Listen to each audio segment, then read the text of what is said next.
Black like me. Black like me. Black like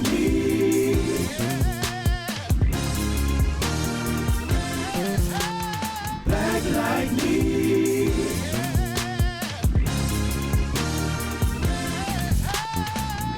You're listening to Black Like Me with Dr. Alex G., a podcast that invites you to experience the world through the perspective of one black man, one conversation, one story, or even one rant at a time. Here's Dr. G.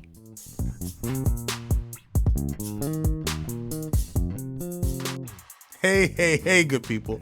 I want to welcome you back to a special episode of Black Like Me with Dr. Alex G. I'm sorry, I'm laughing. My guest is in the studio, and I thought he passed gas. I thought he pooted up in my studio. And this is like a small room, so I was like, I know my guest didn't come and do that up in here. And so he said it was the chair, it was not him, but we shall see. But this is a special episode, folks, because I just joined a new club. It's called the 60 Club, the 60 Club. And so this episode is really about reflecting on life and what it means and feels like to be black and male and me and 60.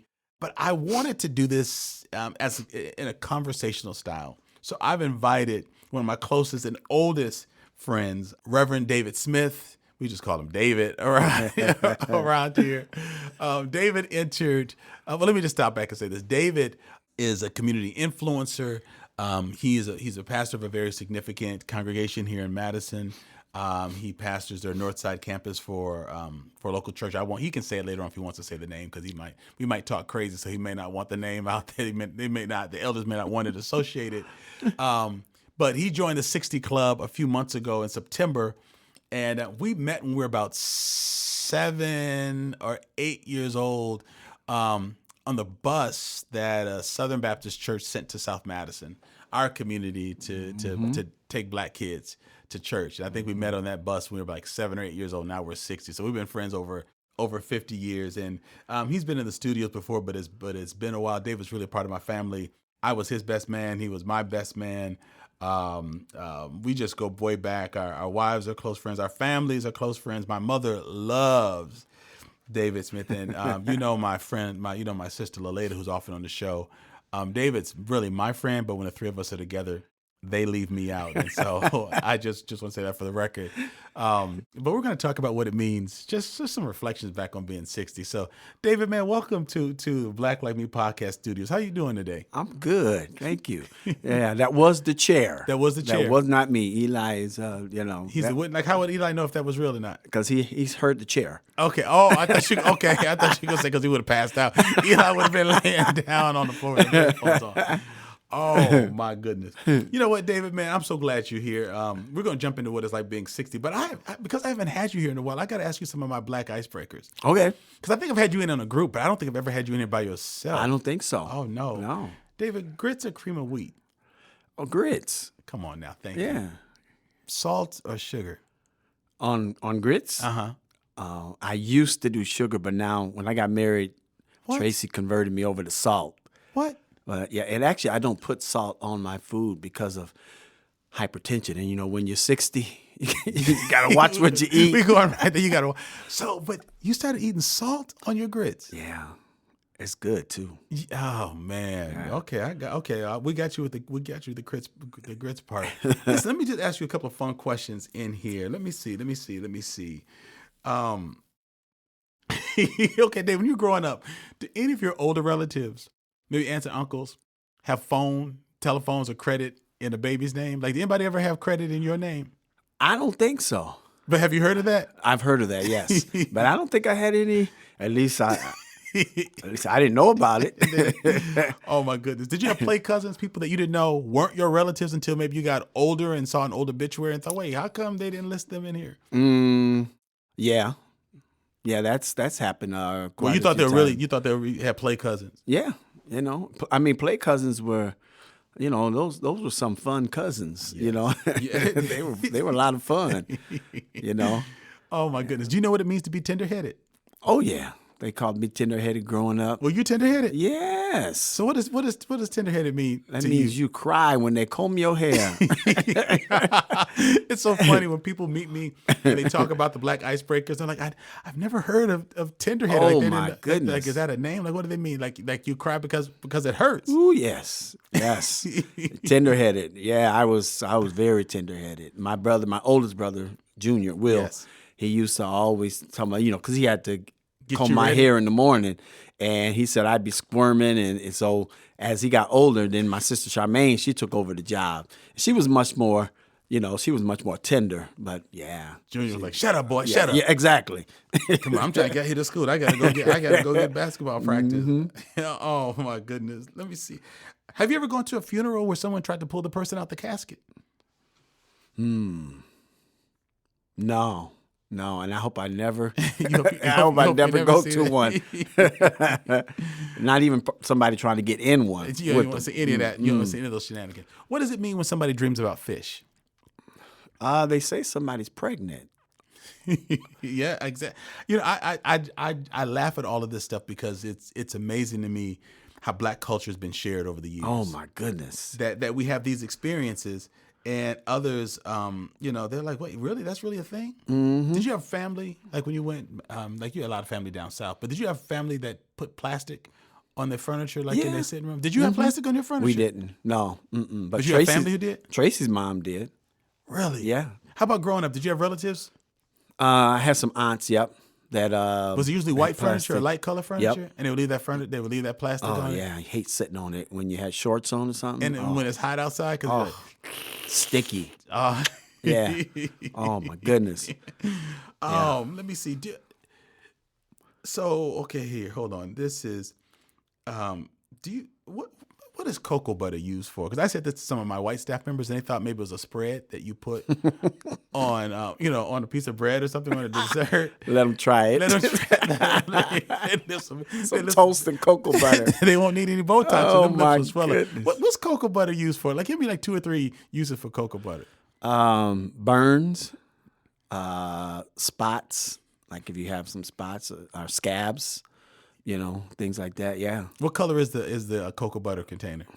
Ooh, it's kind of a light. Ones I remember, kind of a light cream color. And how'd you get it? Was it cream or it was like a push up or how did It was a cream. You open up the little jar and you put your finger in there.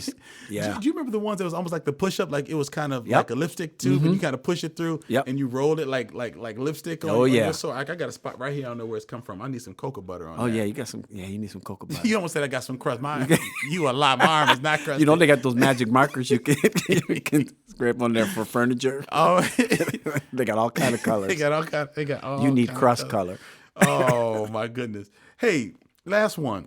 Wait, did you like fish growing up? I know your dad was a fantastic cook. Did your dad fry fish? Did you Yes, like he fish? did. Yeah. What do black people use to get fish bones out your throat when they get stuck? Do you remember that? Bread and mustard. I knew about the bread part, but Bread not the and mustard. mustard, yes, Mustard yeah. on the bread. Yep. And I think the mustard was just for the taste. I don't think the mustard really did anything. I think it was for the taste. In childhood, there's nothing much more frightening than getting a fish bone Oh, man. in your your throat. Yeah. Like I don't even hear people talking about that anymore. Maybe because we give our kids Mrs. Paul fish sticks, or we give them fillet of fish. But when that like those little small fish like perch and stuff. Yeah, bluegill. Let me see. Oh, man. Eli, you ever get a fish bone stuck in your throat? No, I can't say that I have. I've definitely had to pull some out of my mouth. But Not that. Dave, I'm gonna do one more with you. You ever get mad and yell at your mom, Miss DeVoe, and say, "Get out of my room"? No. No. But no, but you have a right to privacy, and it's your space. And It's her house. now Miss DeVoe is resting at her heavenly peace right now with the Lord. But what would channel her for just a moment? What would Miss DeVoe have said to you, Miss DeVoe Meckelin Smith? What would she have said to you if you said, "Mama, get out of my room"? Well, I can't say all the words that she would say. Miss DeVoe would say, "I can." Oh, yeah. Just thinking about that, I can see her eyes getting Oh, big. my goodness. What you say? Oh, yeah. Some choice words would come out of her mouth. And she would say, "Boy, I'll take this ashtray and pop you." Whatever she could, what was ever in her reach, she would say, of course, she couldn't take everything that Right. she said, but boy, I'll pick up this couch and drop it. I'll pick up this dining room table. Yeah, boy. Oh my goodness, Dave. You know, I think I want to have some people on. Like, look at all of these black icebreaker questions. I got. Man, like, I collect them. like when I see things, that people are doing, because I think, hey, that's a black icebreaker. That's a black icebreaker. Because again, it just shows that people. I've asked people who've grown up in Mississippi, in Florida, in New York, in California, in the Midwest, and we answer these things similarly, like what you use with cocoa butter, or it needs to be tender-headed. Like, I don't even think people say that word anymore. I haven't heard it. Yeah. But we have this joint experience, and it just shows me this just the strength of blackness, that the things that we did to connect with folks, because there was so much pain and transition in community, that when we were together, we had to be memorable. And so there's a way we shared how we thought about life, and how we engaged it. And so. So no, man, no, thanks for engaging me in that. So listen, I'm 60. Yeah, me too. Yeah. And it feels different than I thought it was going to feel. I just started thinking about this. You know my grandmother, David. We know each other's families well. When you think about, so the church I pastor is called Fountain of Life. It used to be called Union Tabernacle, Church of God in Christ. When it was planted, my grandmother was Laleda's age. My grandmother was 57. Really? When the church started. She was born in 39, so she was 57 in 77. Goodness. Wow.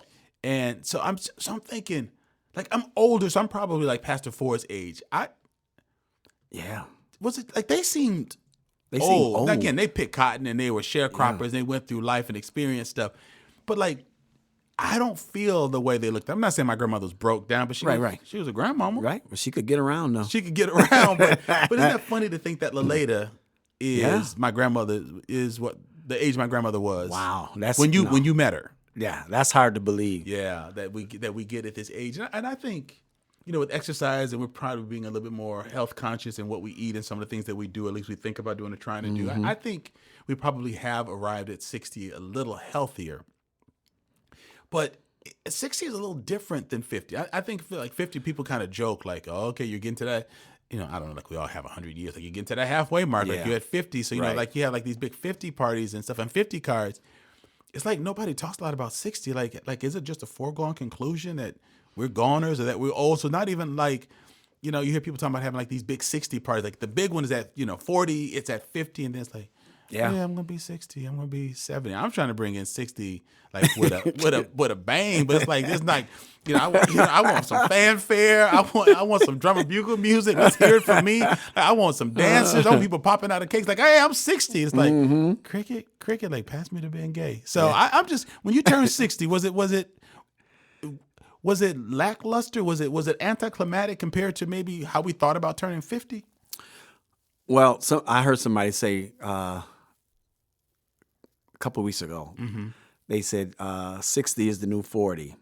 I mean, I don't know why they jumped 20 years and then say 60 is the new 50, but the new 40. I was like, I embrace that. I say, okay, yeah, you're right. But I think, and the anticipation of turning 60, so you got a little time to prepare. That when your birthday actually comes, you turn 60, it's kind of like, okay, yeah, I'm there. I've been waiting for this for like, and 59 seemed like it was a long year. Like I was 59 for a long time. I know what you mean. Yeah. I know what you mean. Maybe trying to hold off that whole 60 number. But I don't know if this is just different about our world and stuff, but okay, so we're 60, we feel young. But who are the old black men? Like, I don't know. Like, think about your congregation. Think about mine. I can think about maybe 3 black men who are in our congregation who are older than I am. But it's like, I wouldn't even know where to go to just see a guy like the Dr. Richard Harris. Is like you don't see a whole lot of folks like that who, who are parents of our friends growing up. So I think one of the reasons why I wanted to have you on, or why I want to make a big deal out of 60, is because the older I get, the more I realize that the people that I looked up to because they've been doing whatever it is I'm doing for 20 years longer, those folks aren't around or aren't well, or I just don't see them. Like, I don't see those people on a regular basis. Do you see like black men in their 70s and late 70s and 80s very often? Not. I see them at like certain events and things like that. Sure, but not just out and about. Run into them at the store or something like that. They're not at my barbershop. They're not in the grocery store.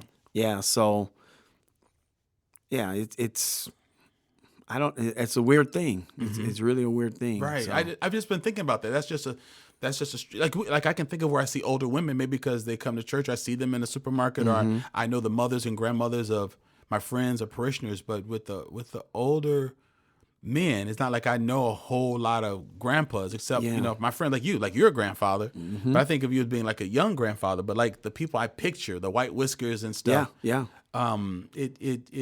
It makes me pause in this moment of turning 61, appreciate what I have and who I have and who I am and the things that I've done. But I also want to do this well. I want to reflect on what it means to be 60. I want to share with the generations behind me, because I don't have role models of like, what do you do at 60? Like I have an adult child. But I have an adult mom who functions somewhat as a child because she has dementia. So, she doesn't say my name now.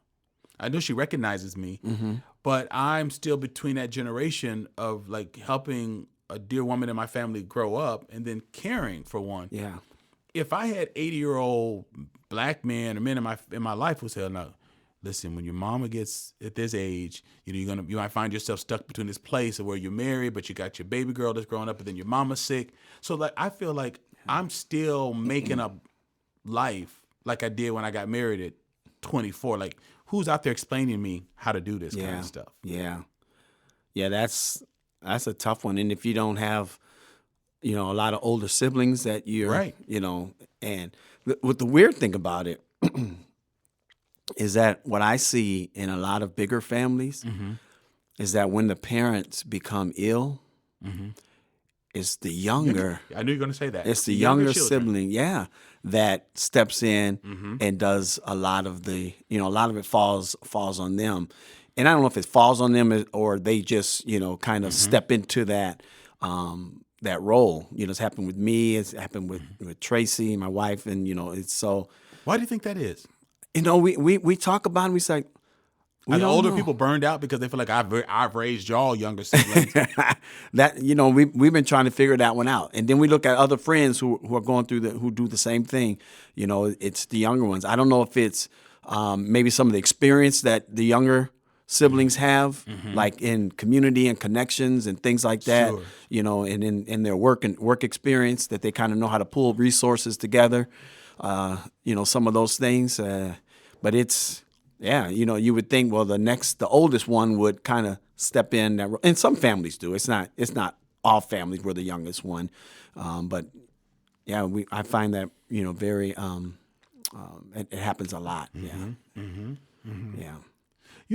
I want to, I thought about this exercise I wanted us to walk through with, because I thought it would be fun. We'd be able to laugh at some of this, but it also gives us a chance to, just sort of walk through the decades of our life too. So I've broken down the decades of our lives as 60-year-old black men.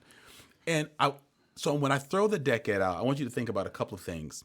A word, maybe two or three, but not a long sentence, but a word that just sort of describes what you remember being your hobbies in that period of time, what your personality was like, and how were you perceived in school, because school was such a big part. I think when I get to like our 20s and 30s, I won't say school, I might say work or something, but like 0 to 10, or 0 to 9, that first decade, think about this. Do you remember there being any hobbies or likes? If what your personality was like, and how were you perceived in school? I'll let you go first, and then I'll go as well. 0 to 9. So that's like pre-K through fifth grade, basically. Electric football. Okay. Yeah, I was Where did that go? That doesn't even exist anymore. Yeah, I know. It's those little vibrating like metal aluminum tables. You have the vibrating metal ones. Yeah. Me and my cousins and some friends, but we used to every weekend we'd be over one of our houses and playing electric football. You could do Army on those tables too, couldn't you? Like, weren't there like Army men you could put on those tables? Well, I mean, you could put any kind of man on it if you turn the vibrator. If you turn it up high enough, anything will bounce around. That's right. But the football men would move. They had a kind of bottom. They would move. Yeah. So that Hot Wheels, Okay. with those orange tracks. The ones you can get spanked You with. once you get your father, You get your butt parents. whooped with that. Oh my goodness, yeah. How dare Mattel make Yes. a toy that you can get your butt whooped with? Oh my goodness, yeah. You ever get spanked with a Hot Wheel track? No, I've heard about that. They used a big wooden spoon, like a. Oh, okay. Okay, yeah, David's brother gonna got that get one time. What you you say, say? Mickey? And so what was your personality like in that? I was I'd say I was fun. I was a jokester. Yeah. Yeah. Gotcha. And how were you perceived at school? Well, early grades. Yeah, this is zero. This is kindergarten, 0 to 9. first, second, and third, and half of fourth. Good. Oh, then you went to another school. Then I went to another school and met folks like you. I know. Went to another school and I had to sit at the front of the classroom in one of my grades. That's right. So the teacher could keep an eye on you. So you keep an eye on. Yep. Oh my. So I was a rascal in my later elementary years, but I was a sweetheart. My early ones. Now, I skipped kindergarten and went to first grade. I didn't know that. That's because Yeah. you was a mama's boy and you were scared to leave home. And you was tender-headed, so your mama wasn't going to send you to school with that nappy head. Well, thumbs up for Head Start because I went to Head Start. And then you just sat home for a And, year? and Head Start taught me everything that they were teaching in So you went kindergarten. from Head Start to first. to first, yeah. Well, I started in kindergarten, but I knew everything that the kindergartners Head were Start. doing. Yeah, it's like I didn't we're know not you were Head teaching Start's anything. kid. I was a Head Start, Yeah, Head Start kid at too. the neighborhoods at South Mass Neighborhood Center. Come on here, really? Yeah. Come on now. Okay. So the fun thing about these decades that we get to comment on each other's stuff. So I concur. I agree with. Okay. I agree with those things. You did like. You did like those things. I thought you were quiet, like because you weren't saying much on the bus. Because I met you like around 7 or 8. So you weren't saying a whole lot. You used to act up a little bit in the Sunday school class. But when I saw you at and when you came to our school, you had a little bit of edge because you went to school where there were a lot of black kids. Oh, my goodness, And you came yeah. to Leopold and we're out in the cornfield and there was like, I don't know, 2, 3 black people in the whole in the whole school. So you wanted to like break stuff up. Oh You my were like- goodness! No walls to the classroom. There was no wall. Oh, There was my no goodness. door. Like everything was just open. So, Couldn't like, talk in the hallways, The whole like- 5th grade saw you throw up in the hallway that one day. Remember that? You saw it. Why is it that we always remember the kid? She threw up in 2nd grade. Like, I remember like where you threw up. You right between Mrs. Hageman and Get outta here. You Mrs. remember that? Wallace. No, Mrs. Hageman and Miss Washburn's class. No, Miss Oh Wallace's my class. goodness! And that's funny how people oh, Sandy threw up today on the playground. Like that was major stuff. I would say, David, in that grade, that age, my hobbies. I like astronomy. So I had a telescope. I liked thinking about stars and stuff like that. So I used to have I can still see this book where I would read the details about the solar system. That always intrigued me.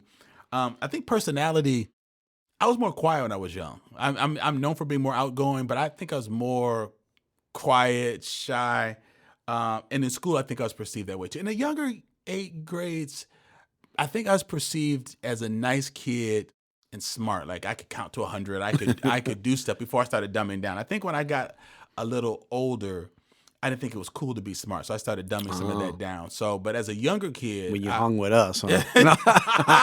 well, didn't want to quite say that. How about the decade 11 to 12? This includes the puberty 11 period. 11 to as well. 12? I'm sorry, 11 to 20.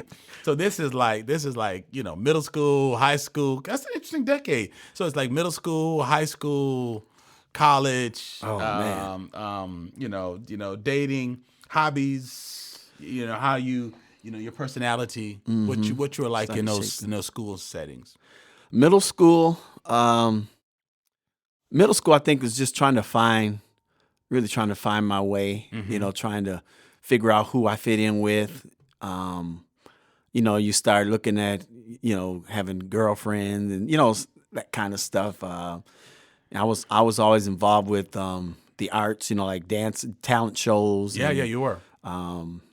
So I think middle school was a lot about learning about myself. And then high school was just a mess.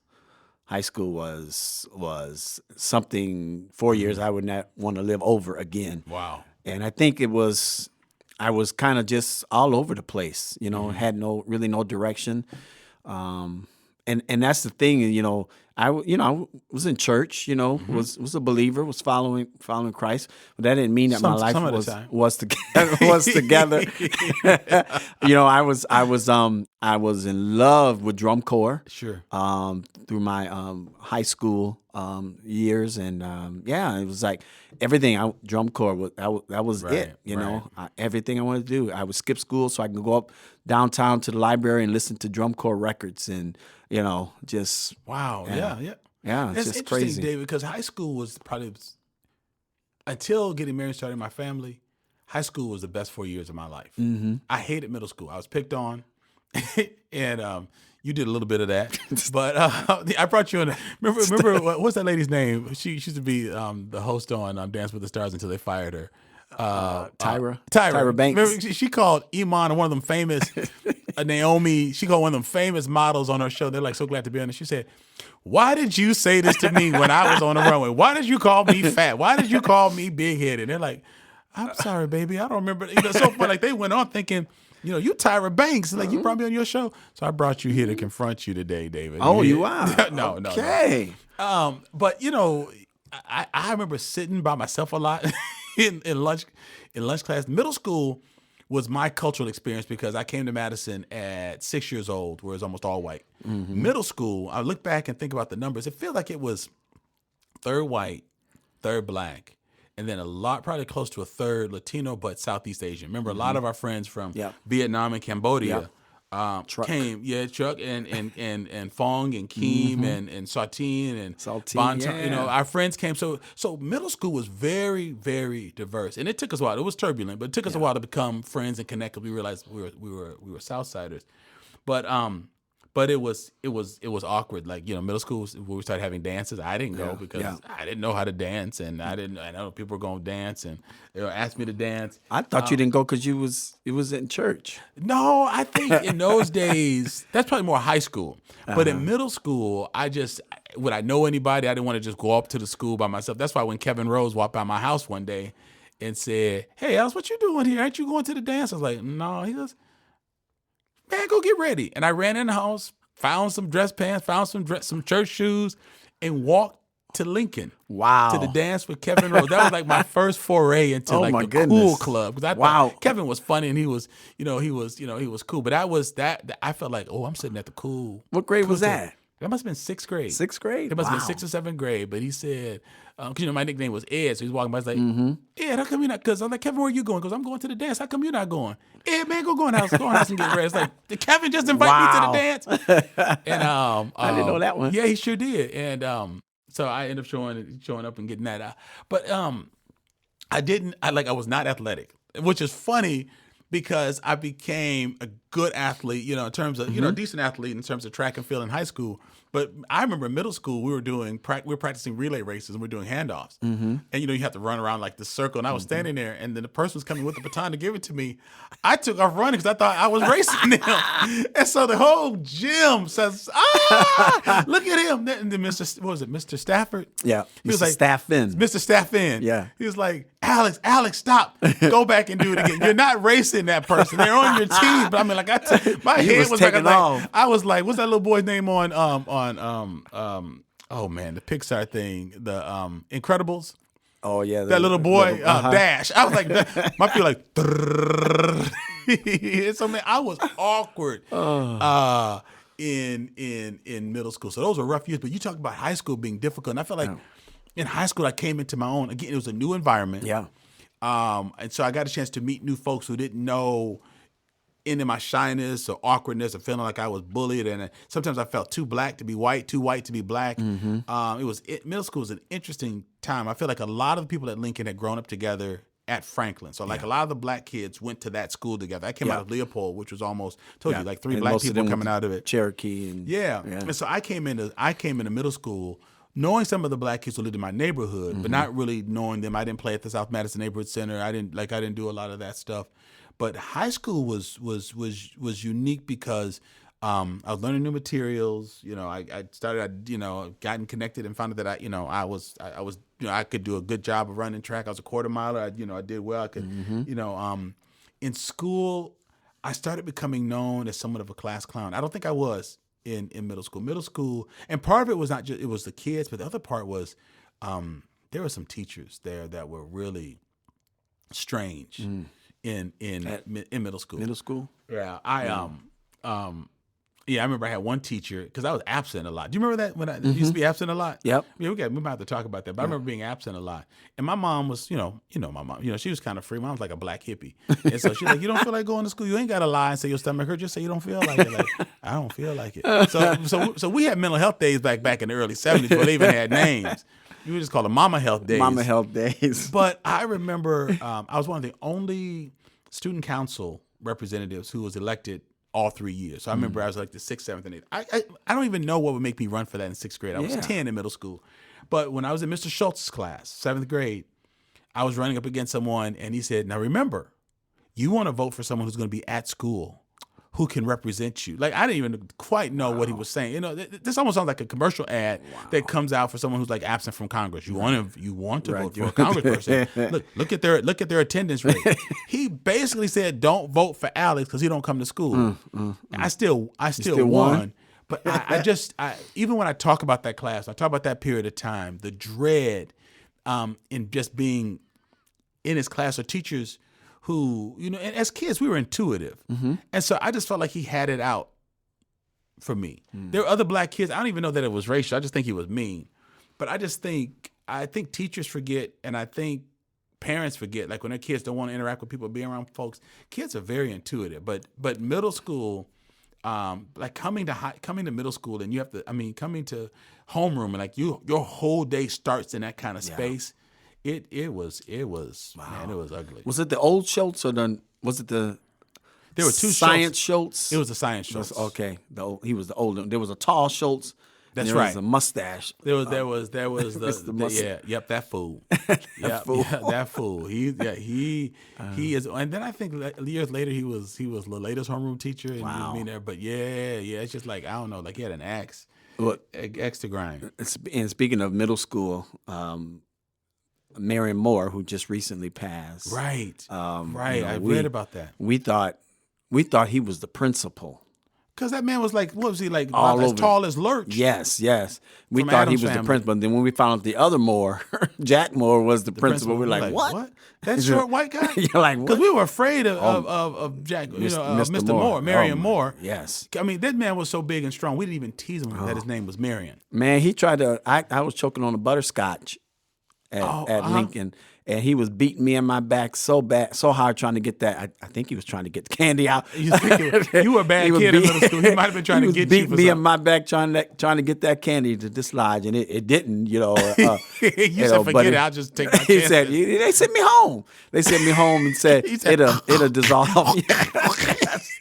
He said, it's not blocking your full air pass. It'll dissolve. Just keep swallowing. Dave, I know you were a scary kid, so I know you almost died. I know you almost died. Were you on the floor? I can't imagine you not being in the floor. I was hunched over, just like that. But that was the second time I choked on a piece of candy, though. At school? Yeah, the first time was in 2nd grade on one of those little sour balls, and the teacher that was doing the same thing hit me in the back trying That's to. before they knew about the Heimlich maneuver? Yeah, no, they didn't do that. She just that was before. Yeah. Before. And it's like, So when I eat that kind of candy now, I watch it. Man.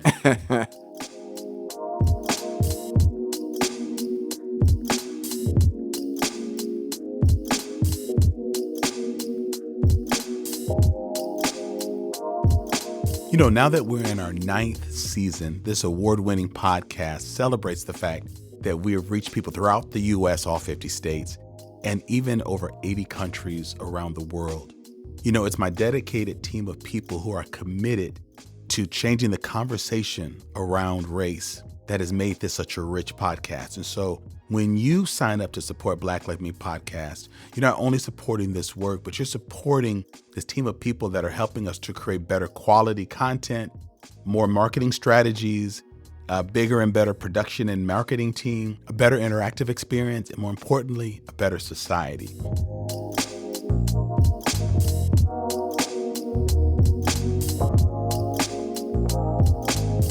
By clicking the link below, you can sign up for one of the many levels that we offer, beginning with just $2 a month. And by doing so, you join a growing community of people who are really committed to engaging the issue of race in such a raw and unprecedented manner with such unprecedented honesty. To become a patron, again, all you got to do is click the link below and you can support these important conversations and the work that this podcast is doing. I want to thank you in advance.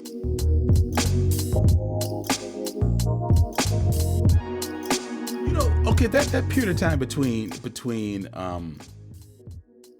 11 and 20, I mean, those are some real formative years. I mean, you go from like a young kid to like, a young man. Did you have any idea in that period of time what you wanted to be?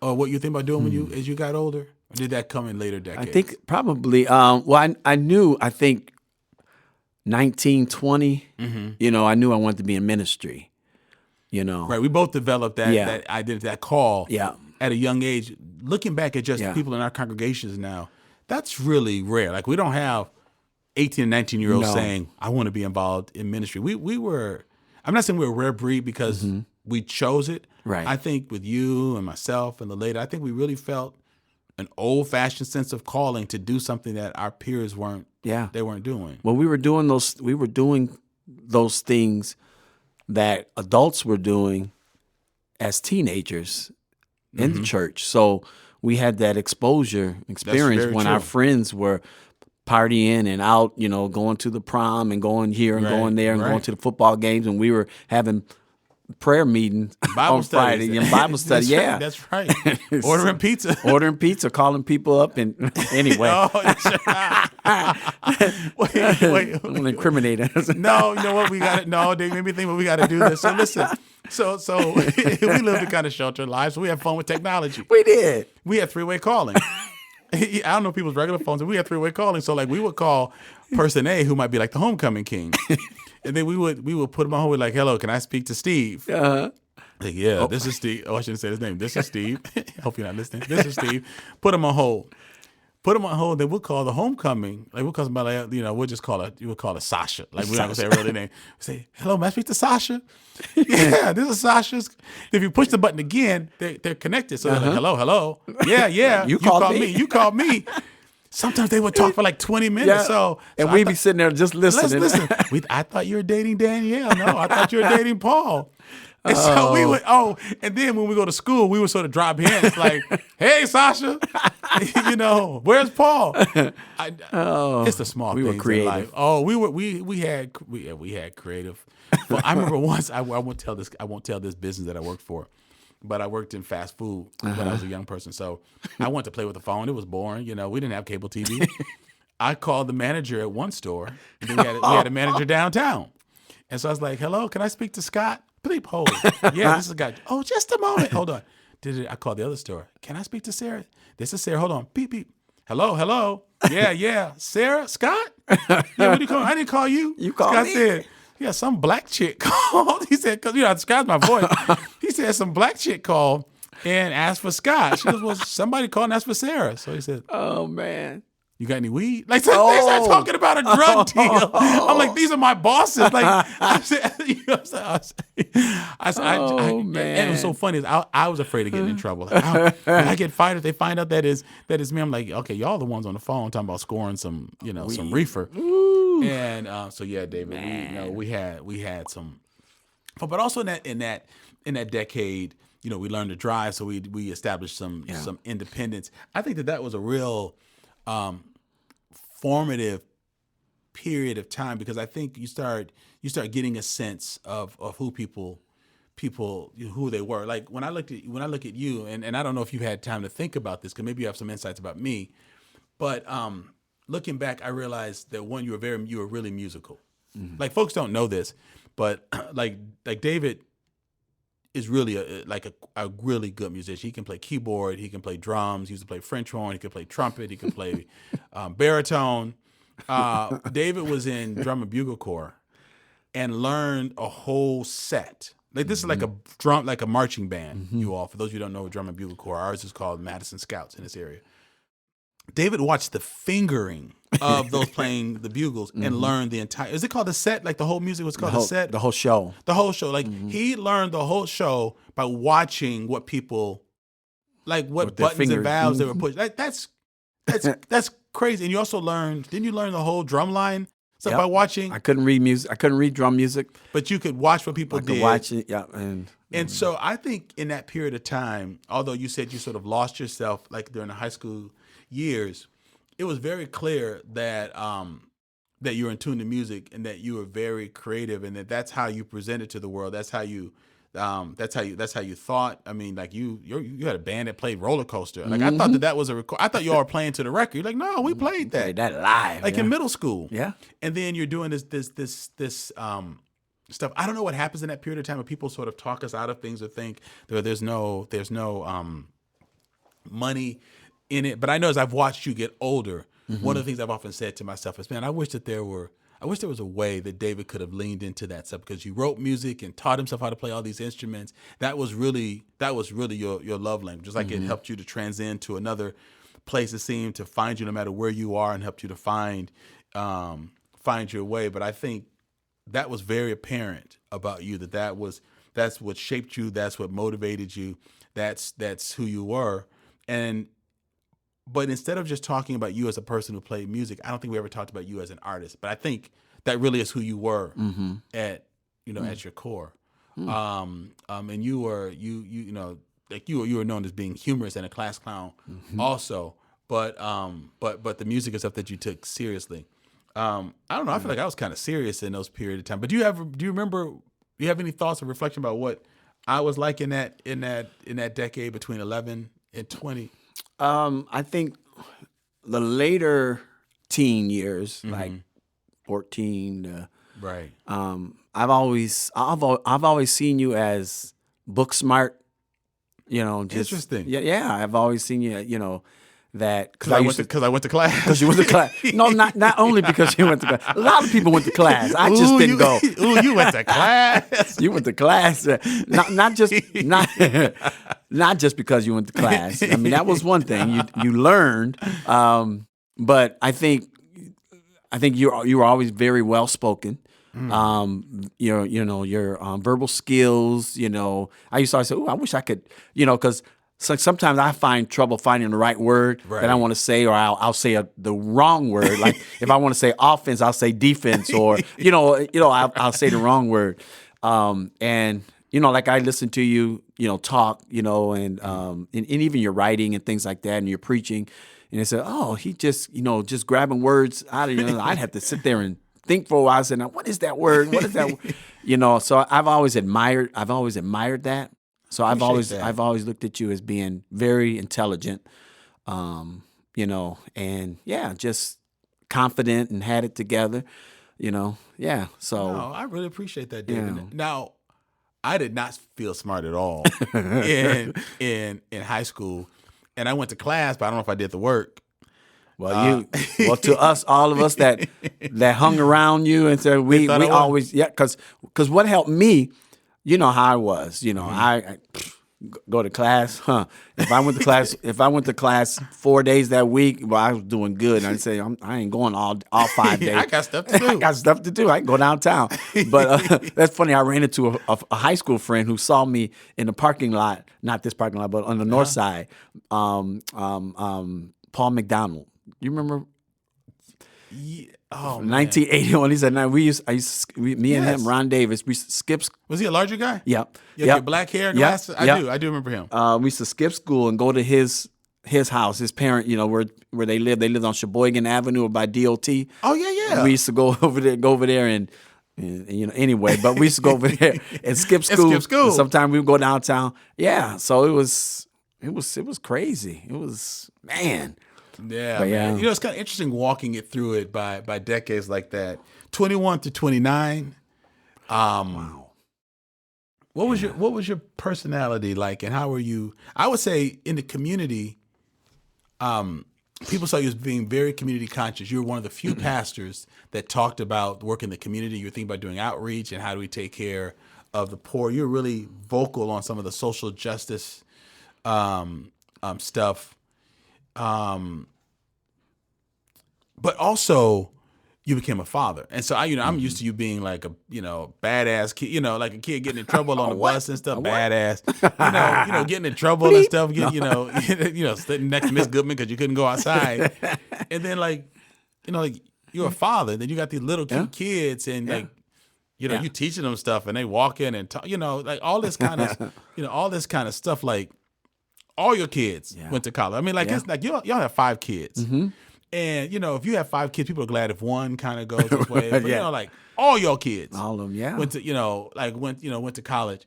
And, but seeing you transition into that period of time of becoming your own person, I just think that the decade of the 20s was an interesting one. And I think it gave me some things to look forward to because it took us a while. I didn't become a father until my 30s because, Jack and I struggling to have a baby. Mm-hmm. But watching my friends become fathers really motivated me and said, this is what I really want. I really want a baby. I really want to be a father. Yeah. Yeah. Yeah, though the early 20s, I think I still struggled with some late teen things, like being very indecisive, very insecure. Mm-hmm. I didn't hold jobs down for a long time. I'd find interest in something else and want to do it. I didn't stay in school like the traditional, go to college for 4 years or 4.5, whatever. I was in and out and, it was tough in those early 20s. Mm-hmm. And then, getting married at 25. Right. That really helped me to settle down. Yeah, that really helped me to start to become who I was and who I supposed to be. And then we struggled having kids, for a few years that, the doctors told us would take a miracle. And then when we started having kids and kept having them, and just wouldn't stop. I think having kids changed my the way I looked at what I did and how I did it, things I was doing in the community. Because, before I wanted to be a traveling evangelist. Sure. You remember that? Mm-hmm. I wanted to travel all over the country preaching. And when I got married, and when we started having kids, I should say, all that gets kind of went away. It's like, oh, I don't want to do that anymore. I want to be home. Yeah, I want to be settled. So I don't know if that's going to change as we're hitting these early years of what, But your last one is in college. Yes, indeed. So yeah. No, that's a couple things come to mind. One is what I do remember in our 20s is losing my mentors. Mm. Because you and I had leadership development very early. So for folks who, I don't talk a lot about this because not a lot of people, on the podcast, there's not a lot of people who knew me in this era, but I really started taking on some lay pastoral and lay preaching responsibilities as a middle schooler. Mm-hmm. As a high schooler. And did it really, really faithfully. I went to school, worked part-time jobs. I go make Papa Burgers at A&W. Yeah. I make root beer floats. Then I come home to do our midweek Bible class. I was really diligent on that.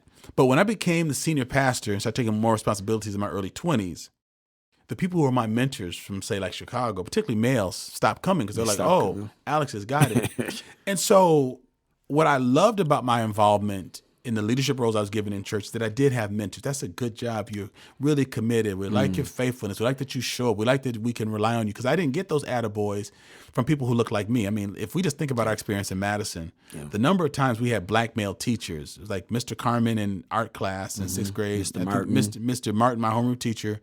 And and then Mr. Butler, who was also an art teacher. Mr. Butler, yeah. Mrs. Henderson, but I didn't have her as a teacher, but she was a math teacher. Yeah. Mrs. Seymour, Merv's mom, was an English teacher.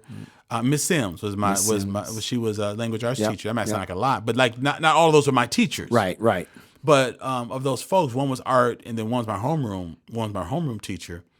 And so it was a chance of expanding my leadership, but also I felt like a little eaglet, like had been nudged to get out of the nest and start flying. Mm-hmm. So although they were good times, it was really difficult times because I felt like I didn't have anyone older. And that was actually the beginning Yeah. of that period of feeling like I was still the young person in the room, but I was finding my own way. Like, remember you and I haven't thought about this in a long time. You and I were elected to the board of directors for Urban League. Oh, yeah. Because they had a national movement that said that a quarter of the board members needed to be under 25. And we were both 24. Like, we didn't know. Like, what's Robert's rule? Well, I remember us sitting there. After a while, we stopped going because we didn't know what the hell was going on. We didn't know what they were talking about. Like, what do you mean table People something? just talking just to be heard. They're just to be heard. Like, what do they mean? I moved. Like, you sat still. You know what you mean? You seconded. Like, because there was no board preparation. We're sitting at the Urban League board, and we're 24. We're kids.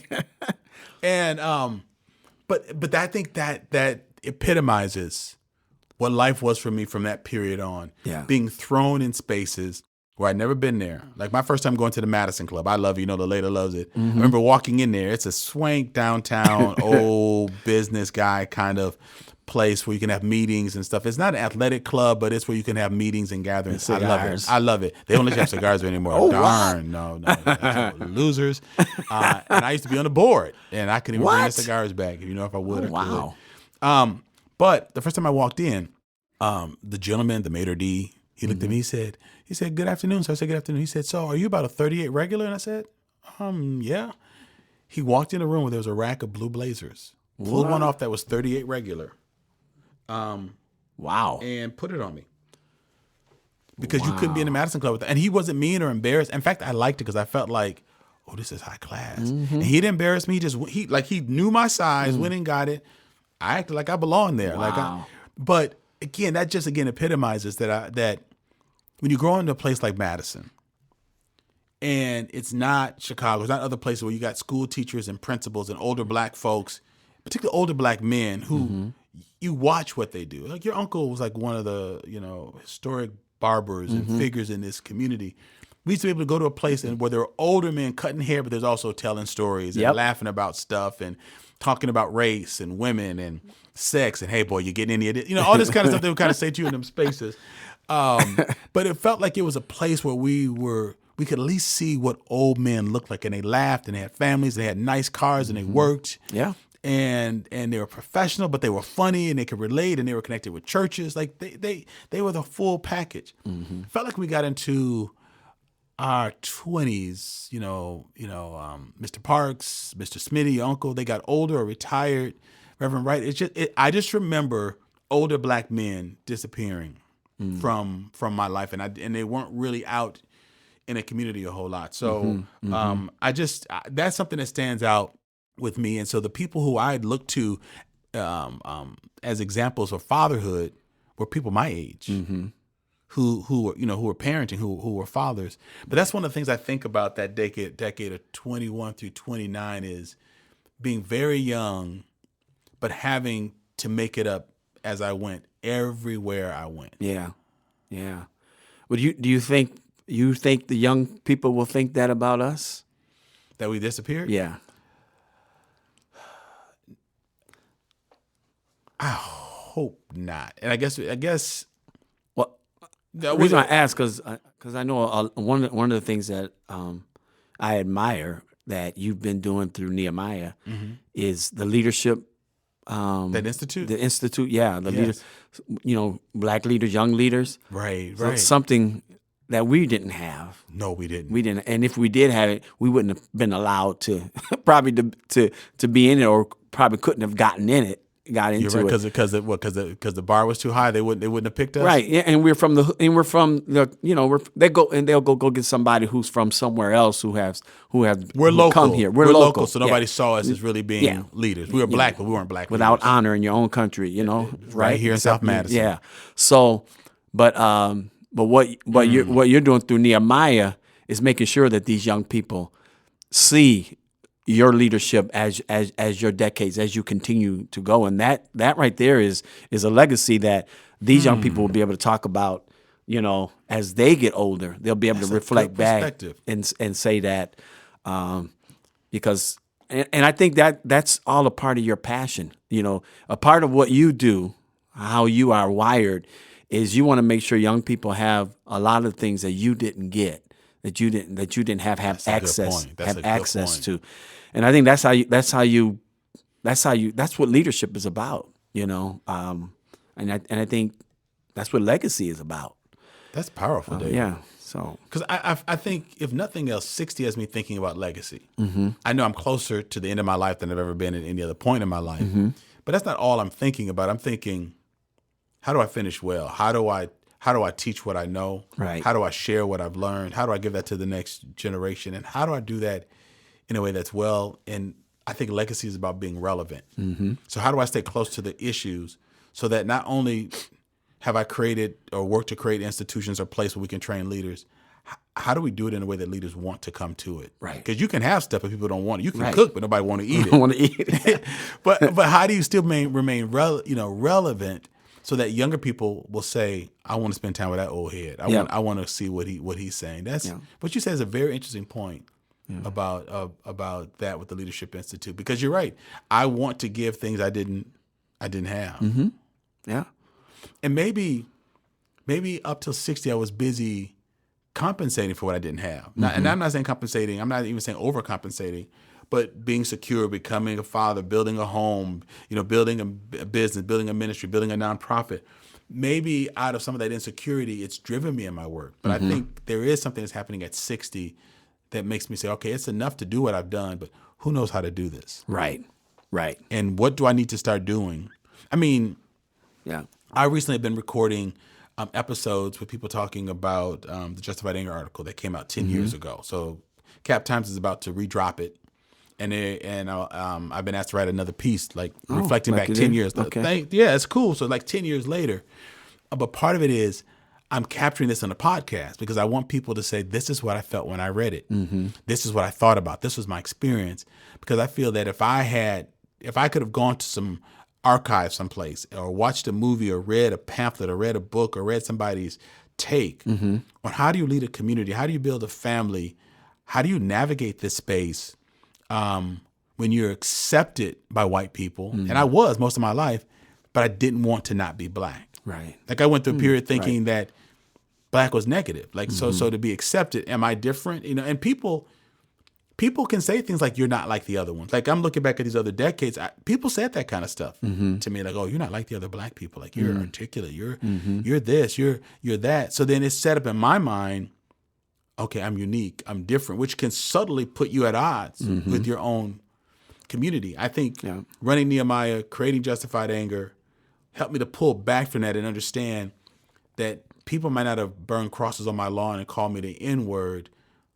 The assault on my soul was a little bit more subtle by because they couldn't wrestle with my being black and upwardly mobile. I had to be an exception. I wasn't enough to make them say, I need to rethink blackness. They made me rethink blackness. You must not really be. You must not really be black because you can do this and you can do that. And you don't sit over that table. Letting them define. Yeah. Exactly. Yeah.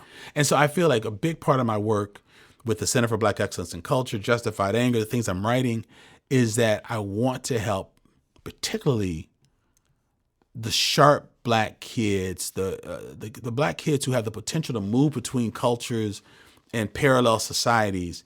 How do you do that without losing yourself? Because I feel like I lost that part of me for a little bit until I came back and brought that together. So I want my legacy to be, you don't have to stop being who you are to become who you're supposed to be. Where did you feel like you lost it?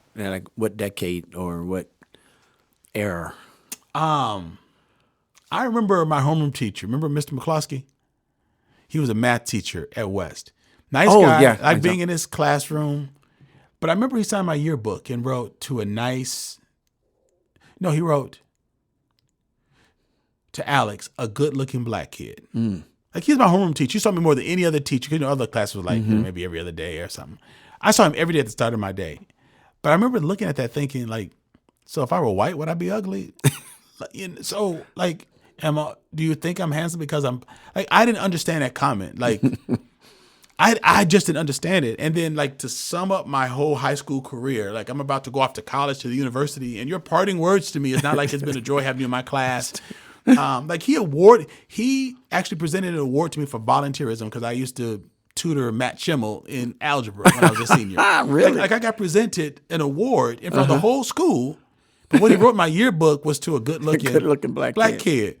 It's kind of like Biden said about Obama. He's clean. He's safe. He's clean. And so I think those subtle kinds of things kind of said to me, if I'm not like black people, I have access to white stuff. And so I get in places. I get things. It's a very subtle thing. Nobody sees it going on in your head. You kind of make this decision. And these are spaces that my other black peers were not in. They weren't even interested in it. Or maybe they were, just pretending like they weren't. I don't know.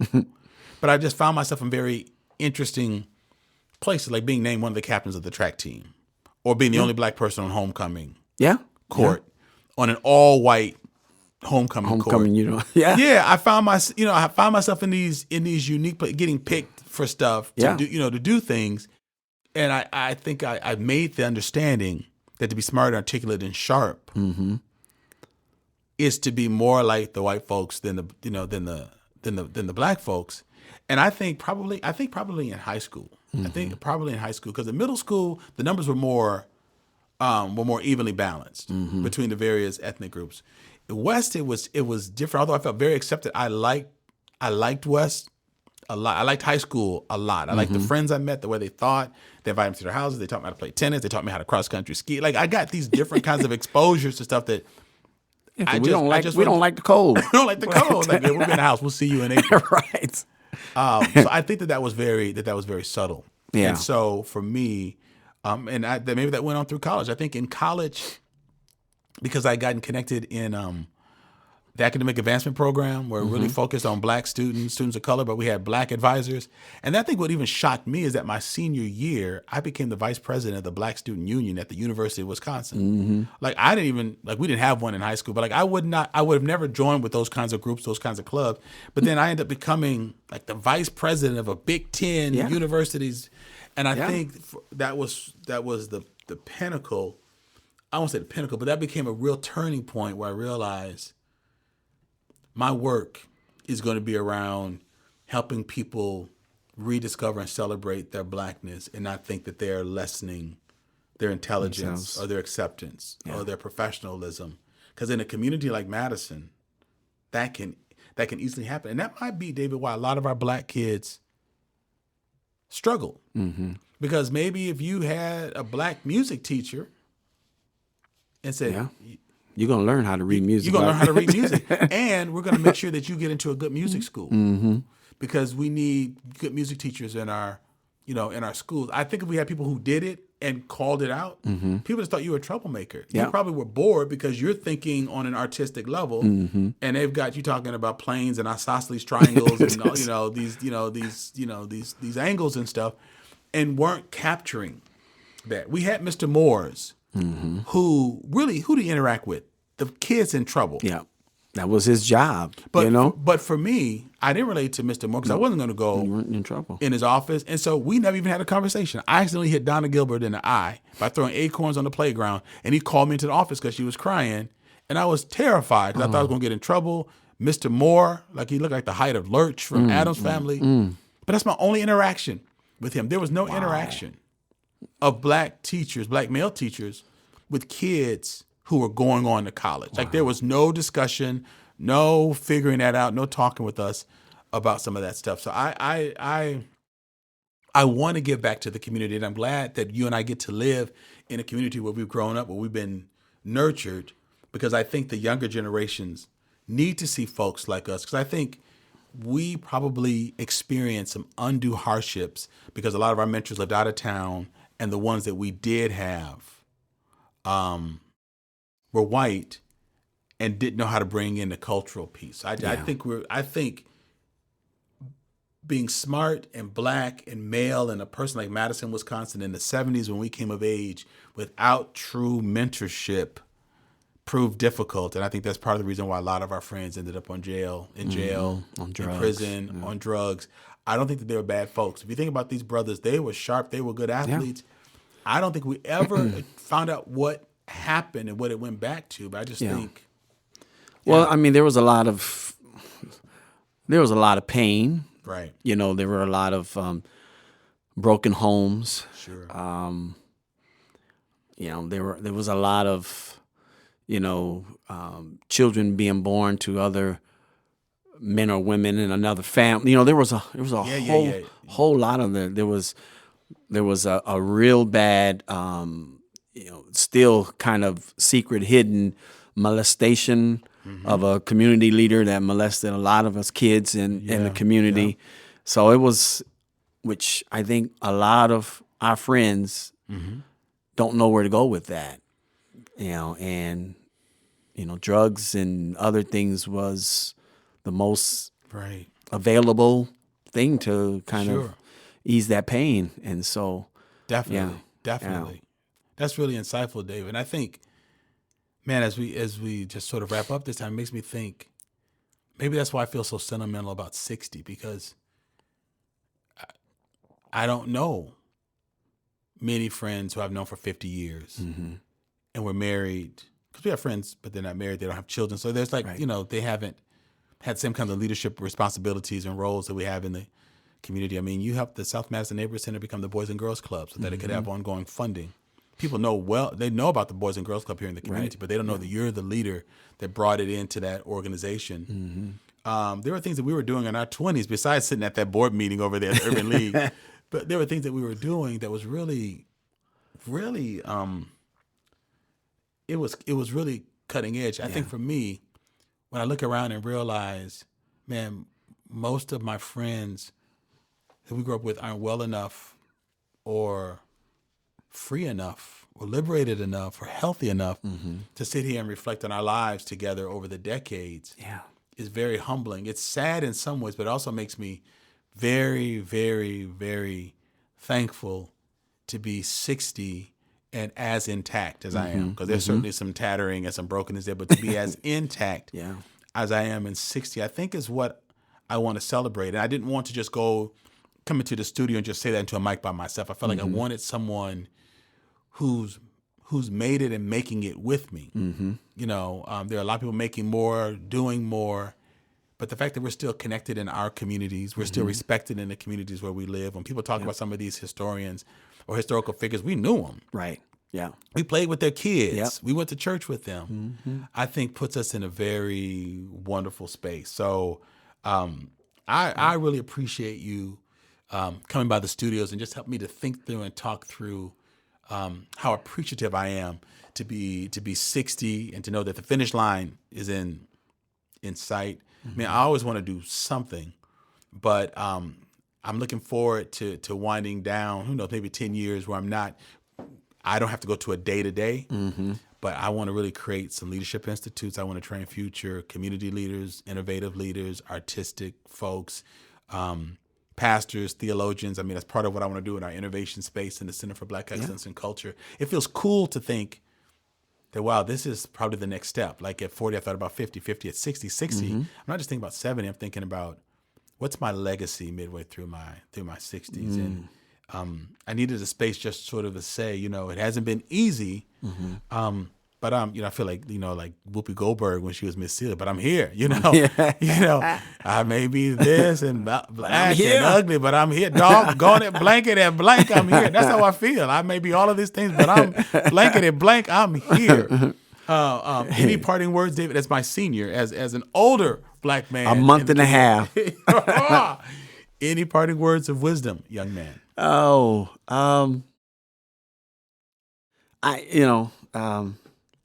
I think that what you're doing, your work, this sort of extension of what you started 10 years ago with the justified anger and,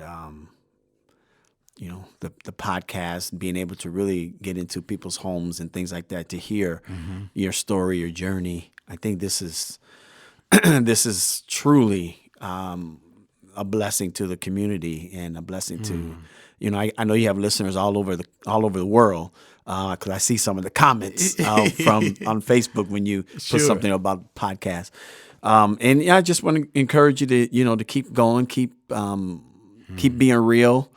I think that don't wait until after you're gone where somebody thinks, hey, we need to do something in honor of Reverend G. But Even people who are still living, they have, things like, named after them, the G Institute of Leadership or something, it's so, Ooh. I think, Okay. you're honored, be honored with that, because that's what you have brought, that your legacy, here in the community, and don't let that be lost. My fear is that if you stop doing this, or when you stop doing it, is there someone who carries the torch? Right. And I'm going to be honest, I don't think there is, And sometimes the best way to keep that going is something that's named in your honor, where people are saying we're committed. We have to keep. And I'm not saying after you're dead. I'm just saying once you feel like, hey, I'm going to step aside and let someone else carry the torch. So yeah, so I think about those things of That's what powerful. Yeah, what you can do, and yeah. So No, David, I appreciate that. Man, thank you for stopping by the studio. I know you got a busy life as a dad and grandfather and all, as a pastor and a community advocate and influencer. But I'm really glad that you stopped by just to help me think out loud about what it means to be 60, because I'm not mourning this. It's not like I want black roses, like, oh, I'm 60. Like, no, listen, I'm 60 and I can still Celebrate. move. I'm Yeah. 60. Hey, long as the number keep going higher. Come on, as long as it goes. Exactly. After this, I'm heading off to the tennis course. I can hang Look with the at young that. kids for Look 90 at that. minutes. Then I need to go home and eat and Well. get some Epsom salt, but I can hang. So, no, David, thank you. Thank you. You all. Thank you for My having me. special guest has been David Smith, friend of mine for over 50 years. Our families have been friends for ages. Long time. But listen, you all, thank you for leaning in and for listening in and for learning. And so there are things that you can do. We don't want this just to be entertainment. Write a comment. Go to the platform where you found this podcast and write a note. Let people know that you're enjoying it. You can always repost on social media. And you could click the link to our Patreon page, because you can support Black Like Me podcast for as little as $2 a month. And but your support helps us to grow the program, grow our team, grow our reach, and to continue to put this great message out, but to more people. So be the change that you want to see in the world. Lean in, learn, be transformed, but then live into the change that we need to see in our community. I want this podcast to inspire you to be your best self and to think differently about people who look different and who are different than you. Have a great week, and thank you so much, listeners, for your support of Black Like Me podcast with Dr. Alex G. Black like me. Black like me.